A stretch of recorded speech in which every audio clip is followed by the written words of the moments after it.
इस test match का दूसरा दिन है, लेकिन पहले दिन का खेल जो था वो पूरी तरह से भारत के नाम रहा। और आपको बता दें कि टीम इंडिया के नाम ये है और स्तंभ तक स्कोर जो भारत का 3 विकेट के नुकसान पर 359 रन हो चुका है। सबसे अच्छी बात यह है कि कप्तान और उपकप्तान दोनों ही नाबाद डटे हुए हैं और आज एक और शानदार प्रदर्शन की उम्मीद की जा रही है। फिलहाल शुभमन गिल 127 पर नाबाद है और 65 रन पर खेल रहे हैं उप कप्तान ऋषभ पंत। अब जरा पहले दिन की कहानी शुरुआत से आपको बताते हैं। टॉस के साथ शुरुआत करते हैं। मैच की शुरुआत में इंग्लैंड ने टॉस जीतकर पहले गेंदबाजी चुनी, बल्लेबाजी का न्योता दिया भारतीय टीम को। भारत के लिए यशस्वी जायसवाल और केएल राहुल ने ओपनिंग की जैसी उम्मीद की जा रही थी। दोनों ने मिलकर पहले विकेट के लिए 91 रनों की साझेदारी की और इसके बाद 42 रन बनाकर राहुल आउट हो गए। उन्हें आउट किया ब्रायन कार्स की गेंद पर वो आउट हो गए। साई सुदर्शन जो अपना डेब्यू कर रहे थे, दुर्भाग्य की से वो अपना खाता भी नहीं खोल पाए। इसके बाद शुभमन गिल आए और फिर मैदान पर सिर्फ क्लास और कॉन्फिडेंस दिखा। यशस्वी के साथ मिलकर इंग्लैंड के गेंदबाजों को कोई मौका ही नहीं दिया और दोनों तरफ से सेंचुरी लगा दी गई। यशस्वी ने अपने इंग्लैंड टूर के पहले ही टेस्ट में शानदार 101 रनों की जबरदस्त पारी खेली और उसके बाद उनकी पारी पर ब्रेक लगाने के लिए खुद बेन स्टोक को आना पड़ा। इसके बाद मैदान पर आए ऋषभ पंत और उसके बाद पंत और गिल ने मिलकर शानदार बल्लेबाजी का सिलसिला जारी रखा। दिन खत्म होने तक इन दोनों के बीच 138 रनों की पारी साझेदारी हो चुकी है। दूसरे दिन की अगर हम बात करें तो इनसे उम्मीद है कि इस बल्लेबाजी को ये आगे बढ़ाएंगे और एक और सेंचुरी हमें देखने को मिल सकती है। अगर हम देखें तो इंग्लैंड की तरफ से 2 विकेट स्टोक्स ने लिए हैं और 1 कार्स को विकेट हासिल हुआ है। कुल मिलाकर पहले दिन की अगर हम बात करें, जो डे समरी है उसके मुताबिक पहला दिन पूरी तरफ से भारत के नाम रहा है। कप्तान और उप कप्तान क्रीज पर है और भारत मजबूती से आगे बढ़ रहा है और 18 साल का सूखा खत्म करने के लिए जो टीम इंडिया उतरी है, जो युवा जोशीली टीम इंडिया है, इसमें जीतने की भूख है और जज्बा है, किसी भी डर से आगे बढ़ने का। कहते हैं कि डर के आगे जीत है और पहले दिन टीम इंडिया ने कुछ ऐसा ही दिखाया है। जो हमारे युवा खिलाड़ी हैं वो पूरी तरह से चमक रहे हैं। और अब इस पर हम बात करते हैं क्योंकि बहुत सारे सवाल थे। रिटायरमेंट हो चुके हैं विराट और रोहित के बिना 10 साल बाद टेस्ट में टीम इंडिया को खेलना पड़ रहा है। सबसे ज्यादा कामयाब बॉलर जो हैं आर अश्विन, वो भी अब टीम का हिस्सा नहीं है। क्या होगा? लेकिन पहले दिन बता दिया कि हम युवा टीम है और हम किसी भी खतरे का सामना करना जानते हैं। इस पर डिटेल में बात करते हैं। Senior sports journalist taus Rizvi हमारे साथ जुड़ गए हैं। ताउस, भारत के पहले दिन का खेल 3 विकेट पर 359 रन, क्या आप इसे हालिया जो सेना देश हैं south Africa, England, New Zealand, Australia के खिलाफ भारत का सबसे दमदार पहला दिन मानते हैं? क्या इस बात की उम्मीद की गई थी? क्योंकि बहुत सारे सवाल थे, ट्रांजिशन था, बदलाव का दौर था। नहीं, बिल्कुल भी सरप्राइजिंग था। किसी ने एक्सपेक्ट नहीं किया था कि आज इस तरह से रिटायरमेंट हुआ इन दोनों का, ये 2 बड़ी खिलाड़ी। इसके बाद क्या करेगी टीम इंडिया? आई मीन अब पता चल गया कि नोबडी इज इंडिस्पेंसिबल। ये बात हुआ करती थी सचिन के टाइम पे, कौन रिप्लेस करेगा सचिन को? फिर आए विराट कोहली के बाद जाने के बाद सवाल उठने लगे। ये तो पहले दिन से इन्होंने जबरदस्त परफॉर्मेंस दिखाकर, ये शुभमन गिल या पूरी टीम हो जिस तरह से बल्लेबाजी की है, अब सारी जो क्वेश्चन मार्क्स थे, सारी जो गुंजाइश थी, सवाल थे, वो सब रमिश कर दिया पहले दिन। मगर ये कौन का पहला दिन है। धूप थी, फास्ट बॉलर उनके जिमी एंडरसन जो जबरदस्त टिकी हुई थी इंग्लैंड, जिसकी वजह से जीतती थी, वो नहीं है। स्टुअर्ट ब्रॉड नहीं है, तो काफी फर्क पड़ा है उससे। मगर eight the and first impression should be the last impression, ये कहा जाता है। शुरुआत तो जबरदस्त की है। ये तो 5 टेस्ट मैच की सीरीज, मगर आई होप ऐसी चलती रहे, क्योंकि जो नई इंडिया है उन्होंने जबरदस्त तरीके से अपना कॉन्फिडेंस दिखाई है। सवाल कॉन्फिडेंस का है।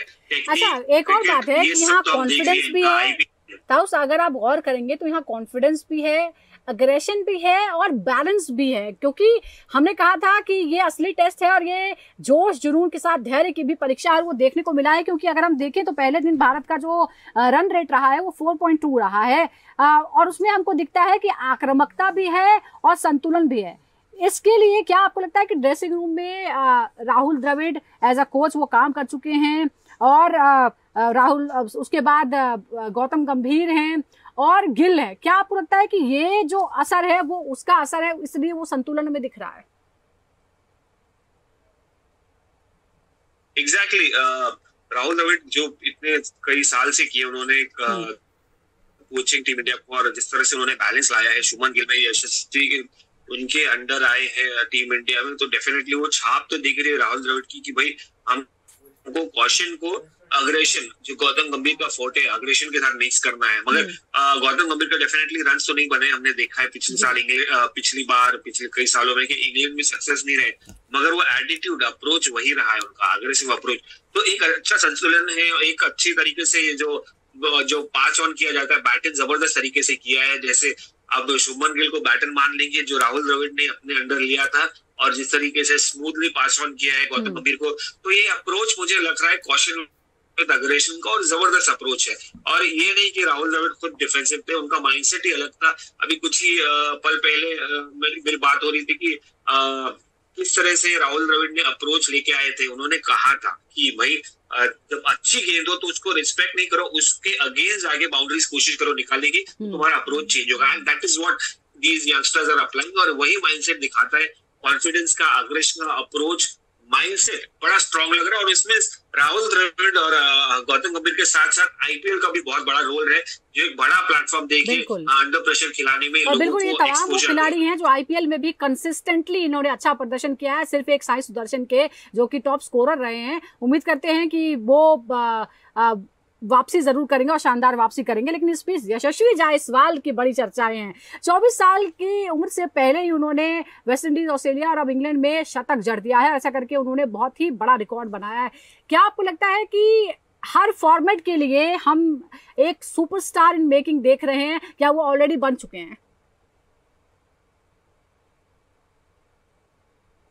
देखिए, जितना भी मैंने उनको देखा है, हर फॉर्मेट के खिलाड़ी है वो। देखिए, शुरुआत तो मुंबई से ही की उन्होंने, भदोही से आया हुआ एक लड़का जो अपने सपने लेके आया था, और जिस तरीके से उसने अपने सपने अचीव किए कम समय में, वो बहुत बड़ी बात है। देखिए, ऑल फॉर्मेट की बात करें, विजय हजारे में भी इनका 200 है। विजय हजारे 50 ओवर फॉर्मेट का टूर्नामेंट है, इन्होंने मुंबई के लिए 200 मारे। तो समझिए सिर्फ T20 नहीं, जो उन्होंने प्रूव कर दिया आईपीएल में। आप लॉन्गर फॉर्मेट देखिए, वेस्ट इंडीज में चाहे वो ऑस्ट्रेलिया में हो, चाहे वो साउथ अफ्रीका में इम्प्रेस करने की बात है, चाहे वो कल की बात हो, तो टेस्ट क्रिकेट में भी जमाले उन्होंने अपना नाम, एक बड़ा नाम कर दिया, एक प्रॉमिसिंग क्रिकेटर के नाम से आते। बची 50 ओवर की बात इंटरनेशनल क्रिकेट की बात विजय हजारे में तो किया उन्होंने, बड़ा नॉक्स खेला और कई बार मुंबई को जिताया है। मगर अब ओडीआई क्रिकेट की बात आई है, तो ओडीआई क्रिकेट डेफिनेटली वो उसको भी कॉन्कर कर लेंगे। एबिलिटी है वो बंदे में, अग्रेसिव भी खेलता है बंदा, इंटेंट के साथ भी खेलता है, कॉन्फिडेंस उसका गेम है, कॉन्फिडेंस वाला गेम है। क्योंकि कोई अगर लड़का अकेला आया है भदोही से, एक छोटे से यूपी के शहर से, वो बिना कॉन्फिडेंस के और तो मेंटली टफ भी है, इतनी बहुत सारी चीजें हुई हैं, वो सक्सेस पाया है। बिल्कुल, और मेंटली टफ होना भी जरूरी है कि इस सिचुएशन से कैसे आप निकल जाते हैं, और वो यशस्वी लगातार दिखा रहे हैं। और बेसबॉल की बड़ी चर्चाएं हो रही थी, और हम देख रहे हैं कि बेसबॉल रिवर्स में जो है वो पहले दिन हमें नजर आ रहा है। अब बात करते हैं कप्तान शुभमन गिल की। उनके नाम में बहुत सारे अचीवमेंट्स हैं। 26 साल की उम्र से पहले 15 इंटरनेशनल शतक जो है उन्होंने लगा दिए हैं। एक कप्तान के तौर पर पहले ही पारी में सैकड़ा लगाने वालों में भी वो अब शुमार हो गए हैं, बहुत ही प्रेस्टिजियस लिस्ट में वो शामिल हो गए हैं। क्या आपको लगता है कि जिस उम्र से और जिस तरह की अचीवमेंट अभी उनकी हो गई है, उस सचिन तेंदुलकर और कोहली की लीग में वो शामिल हो सकते हैं? क्योंकि उम्र भी उनके पास है और ऑलरेडी इस उम्र में उनके पास 15 सेंचुरीज हैं। नहीं, बहुत बड़ी बात है। शुभमन गिल एक ऐसे हैं जो ऑब्वियसली प्रिंस थे, अब वो तो युवराज भी उनको किंग कह रहे हैं। तो बट देखिए, जिस तरह से ये बंदे का हेड ऑन शोल्डर है, जिस तरीके से वो उसका अप्रोच है गेम का, जबरदस्त अप्रोच है। आई मीन रन्स बनाए, चाहे वो T20 फॉर्मेट हो, जिस तरह से लीड किया था रिसेंटली, आपने देखा है डोमिनेट किया आईपीएल में गुजरात टाइटंस को। तो उसको पता है उसका गेम क्या, उसका स्ट्रेंथ क्या, उसका वीकनेसेस क्या है, and that is one of the biggest things. मुझे याद है अंडर 19 इंडिया जब वो खेल रहे थे, पृथ्वी शॉ के अंडर थे, पृथ्वी शॉ कप्तान थे, न्यूजीलैंड गई थी टीम और ये वाइस कैप्टन थे, और वहां से पता चल गया था कि यार ये बंदे का जो अप्रोच है, जो इनका माइंडसेट है, बड़ा ही दिलचस्प है और बड़ा ही बैलेंस्ड अप्रोच है इनका। और ऑब्वियसली न्यूजीलैंड में जीती थी, और कहाँ चले गए पृथ्वी शॉ, कहाँ रह गए, आज कप्तान बन गए टीम इंडिया के। ऑब्वियसली सिलेक्टर्स ने कहीं ना कहीं कुछ देखा है इनमें, और हम सब देखते हुए आए हैं। बहुत ही ज्यादा क्रिटिसिज्म हुई थी जब उनको कप्तानी दी गई थी, बड़े सॉफ्ट है, बड़े किस तरीके से माइंडसेट, खास करके जब हम विराट कोहली का एरा, जो एक अग्रेसिव एरा, फिर रोहित शर्मा का अग्रेसिव एरा, उसके बाद ये एक कूल माइंडेड पर्सन, ये बहुत इंटरेस्टिंग दर्शाता है। आप मैं कहूँगा अगर बल्लेबाजी इनकी फोर्टे है, मगर इनका जो माइंडसेट है कहीं ना कहीं मुझे महेंद्र सिंह धोनी की याद दिला रहा है, कूल एंड काम। इसकी वजह से इसके बारे में हम पहले भी बात कर चुके हैं कि वो भी कैप्टन कूल की झलक जो है वो उनमें नजर आती है, और हमने देखा कि बहुत ज्यादा अग्रेशन वो नहीं दिखाते, और उन्होंने कहा है कि वो सीख भी रहे हैं। उन्होंने विराट कोहली से और कप्तान पूर्व कप्तान रोहित शर्मा से बहुत कुछ सीखा है, और उन्हीं की राह पर वो चलना चाह रहे हैं। शुभमन गिल की कप्तानी की हम बात करते हैं। कप्तानी के डेब्यू में इस तरह से जो उन्होंने स्कोर किया है वो कोहली और तेंदुलकर की लिस्ट में जगह बना ली है। क्या कप्तानी के तौर पर और बल्लेबाजी में भी वो परिपक्वता दिखा रहे हैं? और जैसा हमने कहा कि कितना दबाव उन पर लाने की कोशिश की गई, किस तरह से उन्हें ट्रोल किया गया, पर्सनल रीजन से किस तरह से उन्हें टारगेट किया गया, बावजूद इसके उन्होंने वो टेम्परामेंट दिखाया। जैसा आपने कहा कि हम महेंद्र सिंह धोनी से उनको कंपेयर कर सकते हैं। मगर उन्होंने कहीं ना कुछ तो लिया होगा महेंद्र सिंह धोनी से, बट एट द एंड देखिए तो शुरुआत है, ये तो 5 मैच की सीरीज है। ये यहाँ पर आपको 10 इनिंग देखने मिलेंगे, जहां पर बारिश भी होगी, जहां पर विकेट हरी भी होगी, आसान नहीं होगा, बॉल बहुत ज्यादा मूव होगा। ये तो हमारा पहला दिन था, पहला दिन शुरुआत अच्छी रही है, जिसकी वजह से इनके पास जेमी एंडरसन भी नहीं है, ऑब्वियसली वो रिटायर्ड हो गए हैं, तो बहुत सारे फैक्टर्स हमारे फेवर में है इस वक्त। इसलिए आप देखिए कल हमने डोमिनेट किया, और वो बहुत अच्छी बात है। कभी कभी ऐसे क्रिकेट में होता है कि भाई जब हम एक्सपेक्ट नहीं करते हैं तो वो चीजें हो जाती हैं। तो आप तैयार रहिए, मेंटली बहुत स्ट्रांग रहना पड़ेगा, क्योंकि ऊपर नीचे तो होगा क्रिकेट में, और फैंस खास करके निराश नहीं हुए, क्योंकि देखिए जब आपको एक नई टीम, एक युवा टीम मिले तो उनको बैक तो करना इंपॉर्टेंट है। तो सिलेक्टर्स बैक कर रहे हैं, टीम मैनेजमेंट बैक कर रही है, और कोच गौतम गंभीर बैक कर रहे हैं, तो मुझे लगता नहीं कि कुछ ज्यादा प्रॉब्लम होगा। मगर इस वक्त मैं देख रहा हूँ कि ये तो शुरुआत है, पहला दिन था। आज क्या मौसम रहेगा, क्या बादल आएंगे, क्या हम वही मेंटेन कर पाएंगे, वो इंटरेस्टिंग दिखने लग रहेगा। फिलहाल मुझे Shubman Gill head on shoulders लग रहे हैं, और एक संतुलन तरीके के इंसान लग रहे हैं, जिनके पास बिल्कुल। और हम देख रहे हैं कि कप्तान और उप कप्तान जो है वो फिलहाल क्रीज पर हैं, और दूसरे दिन भी हमें एक शानदार खेल की उम्मीद है। लेकिन जिस तरह की हम ट्रांजिशन की, जिस तरह के हम बदलाव की बात कर रहे थे, और चर्चा लगातार जारी थी, जिस तरह से 26 साल की कम उम्र के तीनों खिलाड़ी है, जायसवाल हो या फिर शुभमन गिल हो या फिर खुद ऋषभ पंत हो, जिस तरह से वो विदेशों में जाकर रन बना रहे हैं, क्या आपको लगता है कि ये जो बदलाव है दरअसल ये पूरी तरह से एक कोर का बदलाव है, कोर ट्रांजिशन है? और जैसे हम कहते हैं कि कोर को मेंटेन करना, अब ये कुछ खिलाड़ी हैं जिनके इर्द गिर्द टीम इंडिया काम करेगी और उनका प्रदर्शन होगा। एग्जैक्टली यही कोर है आपकी, यशस्वी, शुभमन गिल और ऋषभ पंत। हाँ, ऋषभ पंत का सीजन कुछ खास नहीं था ऑस्ट्रेलिया में, बहुत ज्यादा डिसअपॉइंटिंग था, और खास करके जब वो वापसी कर रहे थे इतने बड़े एक्सीडेंट के बाद, ट्रेजेडी के बाद। आईपीएल भी कुछ खास नहीं गया उनका, बहुत ही अनइम्प्रेसिव था, वो बात अलग है। लास्ट में आके सेंचुरी बना दी तो उनका कॉन्फिडेंस स्काई हाई हो गया। तो कहीं ना कहीं ये तो कोर आपका समझ गया, आपको पता ही है कि शुभमन गिल और यशस्वी किस तरीके के प्लेयर, कहाँ पोजीशन पे बैटिंग करेंगे।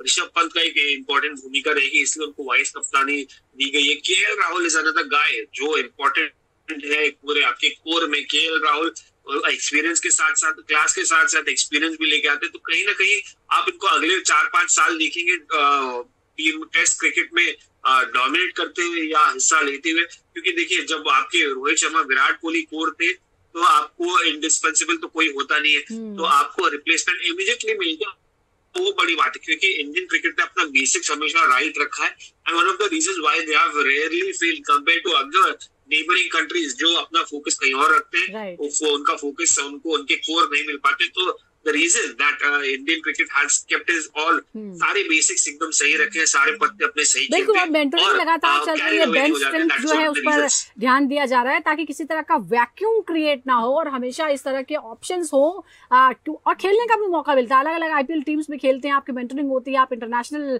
प्लेयर्स के साथ भी खेलते हैं, सीनियर्स के साथ भी खेलते हैं, और बहुत कुछ सीखते हैं, जिसका आपको ऐसे मौकों पर फायदा मिलता है, और हम वो देख रहे हैं। बात ऋषभ पंत की करते हैं, क्योंकि ऋषभ पंत ने भी पिछले कुछ सालों में बहुत कुछ देखा देखा है, हमने देखा चैंपियंस ट्रॉफी में किस तरह से वो बेंच पर ही रह गए, एक भी बार खेलने का मौका नहीं मिला। उसका असर उनके कॉन्फिडेंस पर पड़ा आईपीएल में। हालांकि बाद में उन्होंने वापसी की और शायद उप कप्तान बनाने का जो भरोसा था उन पर जब दिखाया गया तो कॉन्फिडेंस उनको आया है। अब देख रहे हैं कि ऋषभ पंत ने सेना देशों में सबसे ज्यादा टेस्ट रन बनाए हैं और वो एशियाई विकेट कीपर ऐसे बन गए हैं। 1732 रन उन्होंने बनाए हैं। 3000 टेस्ट रन सबसे तेजी से पूरे करने वाले भारतीय विकेट कीपर हैं। आज उनकी 65 रनों की पारी को आप कितना अहम देखते हैं और आगे क्या उम्मीद कर रहे हैं? यही उम्मीद करो कि ऋषभ पंत अपने फॉर्म में आ जाए, टेरिफिक फॉर्म में, क्योंकि बहुत क्रूशियल रहेगा इनके लिए ये सीरीज।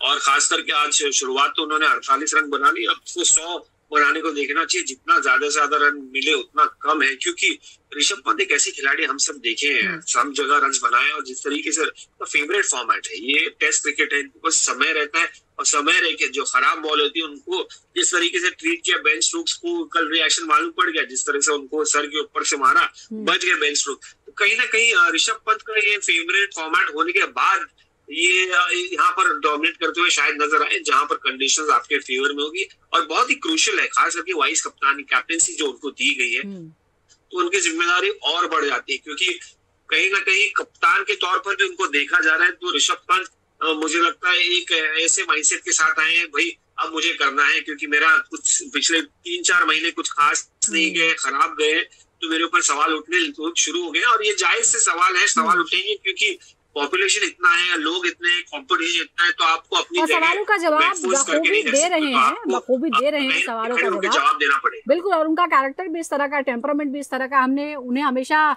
एक हैप्पी गो लकी शख्स के रूप में ही देखा, और हम देख रहे हैं कि उसका असर जो है वो दिखता है, और किस तरह से वो ग्राउंड में भी, मैदान पर भी माहौल जो है अच्छा बनाए रखते हैं। अब एक और बात जो है वो गौर करने वाली बात है, टॉप 3 अगर हम बल्लेबाज देखें फिलहाल, तो पहले दिन 50 या उससे ज्यादा रन बनाए। क्या ये इंग्लैंड में जो पुराने दौर की टॉप बल्लेबाजी थी उसकी तुलना में एक पॉजिटिव संकेत आप देखते हैं? कंपैरिजन हालांकि अच्छी बात नहीं है, लेकिन फिर हम कितना इम्प्रूव हमने किया है, हमने क्या सीखा है गलतियों से, ये जानना भी जरूरी है। देखिए, अगेन मैं at the end judgement direct conclusion पे नहीं होगा, क्योंकि ये शुरुआत है, कल पहला ही दिन था, हम कंडीशन हम फेवर में थे। जेम्स एंडरसन अगेन मैं कहूंगा नहीं है, स्टुअर्ट ब्रॉड नहीं है, आसमान साफ है, विकेट फ्लैट है, और बल्लेबाजी करने के लिए थोड़ा आसान है, और ऑब्वियसली सरप्राइज दे दिया है, कॉन्फिडेंस उनके साथ है कहीं ना कहीं, और उन्होंने प्रूव किया कि भाई विराट और रोहित नहीं है, कोई भी फर्क नहीं पड़ता हमको, हम अपनी मर्जी से खेलेंगे, अपने तरीके से खेलेंगे, और पॉजिटिव माइंडसेट के साथ खेलेंगे, और पॉजिटिव अप्रोच लेके आएंगे, which is very good. But पहला दिन है, मैं कहूंगा पहला दिन है। अब पहले दिन को सेकेंड डे कैपिटलाइज कैसे करेंगे वो इम्पोर्टेंट है। सेकेंड डे के बाद आपके पास एक इनिंग और है, उसके बाद आप जाके, क्योंकि गेंदबाजों को भी रिस्पॉन्ड करना है, वो किस तरीके से गेंदबाजी करेंगे, क्या वो विकेट ले पाएंगे, उसके बाद 4 और टेस्ट है। तो फिलहाल मैं कंक्लूजन पे नहीं होगा, मैं एक्साइटेड नहीं होगा, मैं कहूंगा अच्छा अब यही आपको इस पे कंसिस्टेंसी दिखानी है, आपको अपने आप को पुश करते रहना, यहाँ से बिल्कुल आगे बढ़ना है। लेकिन पहला दिन जो है वो भारत एक तरह से पहले दिन का जो खेल है ताऊ, हम ये कह सकते हैं कि पहले दिन का खेल जो है वो भारत जीत चुका है, और अब उसे कैपिटलाइज करना है सेकंड डे पे। अब सेकंड डे की हम बात करते हैं। सेकंड डे पे अगर हम देखें, अगर बारी आती है, बेन डकेट को खेलने का मौका मिलता है, तो बेन डकेट का लीड्स में औसत जो है वो सिर्फ 12.5 का है, मैनचेस्टर में 10 का है, और वो चौथे और 5वें दिन कमजोर पड़ते हुए नजर आते हैं। क्या भारत को उन्हें शुरुआत में ही ऐसे में टारगेट करके इसका फायदा उठाना चाहिए? नहीं, देखिए हमारी जो गेंदबाजी है वो इंग्लैंड से कहीं ज्यादा बेहतर है। आप बुमराह को काउंट करिए, आप सिराज को करिए, आप प्रसिद्ध कृष्णा या रविंद्र जडेजा और शार्दुल ठाकुर भी, आप ये मत भूलिए। देखिए कहीं ना कहीं हमारा पगला ये टेस्ट मैच में अब तो भारी हो गया बल्लेबाजी की वजह से, मगर गेंदबाजी में आप कंपेयर करेंगे तो उनके भी बहुत सारे नए हैं, बहुत सारे लोग इंजरी के बाद कमबैक कर रहे हैं, तो कहीं ना कहीं हम ज्यादा मजबूत दिखाई दे रहे हैं। और सिर्फ बेन स्टोक्स, क्या जैक क्रॉली हो या ओली पॉप हो या जो रूट जो सबसे बड़े खिलाड़ी है उनके, वो भी कहीं ना कहीं दहशत में रहेंगे कि हमारी गेंदबाजी ज्यादा मजबूत है, तो और या बेन स्टोक्स। तो मैं ज्यादा इसको रीड नहीं करूंगा, और मैं वो कॉन्फिडेंस नहीं देखना चाहूंगा, क्योंकि हमारे बल्लेबाज गेंदबाज हमको पता है कि भाई क्या करना है। खास करके ऑस्ट्रेलिया सीरीज हारने के बाद, और पहला टेस्ट मैच जीते उसके बाद उन्होंने बीच में हारा, तो उनको पता चल गया है कि कहाँ गलत है, हम कहाँ इंग्लैंड में, और खास करके मोहम्मद सिराज और गलतियों से आप सीखते हैं और उसे कन्वर्ट करते हैं। पिछला साल अच्छा नहीं रहा टेस्ट क्रिकेट के लिए, भारत, ऑस्ट्रेलिया और न्यूजीलैंड दोनों से ही लगातार उसे हार का सामना करना पड़ा, लेकिन अब जो है वो वक्त के साथ हालात भी बदल गए हैं। और इस वक्त एक और अपने बॉलिंग की बात की तो जरा ये भी हम देखते हैं, मोहम्मद सिराज का दूसरी पारी में औसत जो है 149 का है और लेफ्ट हैंडर्स के खिलाफ 74.6 का है। क्या ऐसे में रविंद्र जडेजा जैसे स्पिनर्स को ज्यादा मौका देना चाहिए? आपको लगता है कि उनको तरजीह मिलेगी क्योंकि उनका जो औसत है वो 7.81 का है?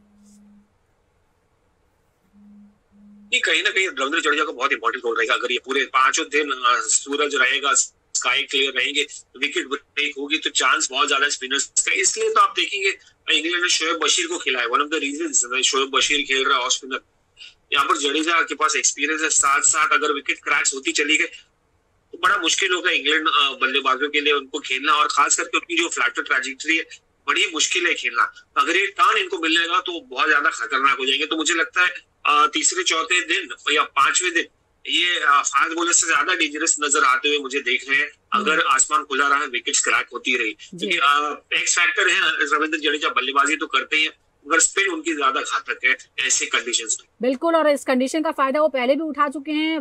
प्रेजेंट टीम में सबसे ज्यादा विकेट ले चुके हैं वो इंग्लैंड दौरों के दौरान, और इसलिए उन पर भरोसा जो है वो शायद पहले ही जताया जाएगा। बहुत बहुत शुक्रिया ताउस आपका हमारे साथ जुड़ने के लिए। तो नई टीम नए जोश के साथ इंग्लैंड में मौजूद है, और जैसा कि उम्मीद की जा रही थी कि ये वक्त के साथ इतिहास बदलने का भी समय है।